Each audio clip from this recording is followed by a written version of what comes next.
Welcome to weather report. దేశవ్యాప్తంగా అన్ని రాష్ట్రాల్లో ప్రధాన నగరాల్లో ముఖ్యంగా తెలుగు రాష్ట్రాల్లో వాతావరణం ఎలా ఉండబోతోంది, వాతావరణ శాఖ ఏం చెప్తుందో చూద్దాం.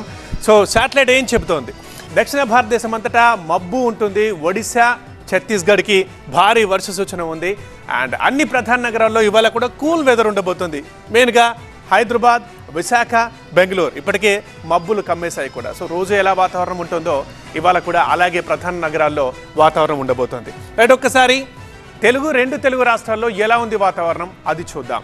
ముందుగా తెలంగాణలో ఎక్కడెక్కడ ఇవాళ వర్షం కురిసే అవకాశం ఉందో తెలుసుకుందాం. తెలంగాణలో సంగారెడ్డి, కరీంనగర్, యాదాద్రి, జనగామ, వరంగల్, సూర్యాపేట అండ్ కొత్తగూడెం ఇక్కడ వర్షం కురిసే ఛాన్స్ ఉందని మనకు తెలుస్తోంది.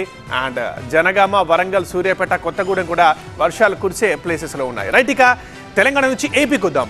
ఆంధ్రప్రదేశ్లో ఎక్కడెక్కడ వర్షం కురిసే ఛాన్స్ ఉంది అది కూడా మనకు క్లియర్గా కనిపిస్తుంది. అక్కడక్కడ పిడుగులు పడే అవకాశం ఉంది. ఆంధ్రప్రదేశ్లో ముఖ్యంగా విశాఖ, విజయనగరం జిల్లాలకు ఎల్లో అలర్ట్ జారీ చేశారు. అండ్ అక్కడక్కడ పిడుగులు పడే అవకాశం ఉందని చెప్తున్నారు. అదేవిధంగా కాకినాడ, ఏలూరు జిల్లాల్లో మోస్తరు వర్షం కురిసే అవకాశం ఉందని చెప్తోంది. ఇక రాత్రి విజయవాడలో మోస్తరు వర్షం పడే అవకాశం ఉందని వాతావరణ శాఖ చెప్తోంది. ఇది ఇవాల్టి వెదర్ రిపోర్ట్.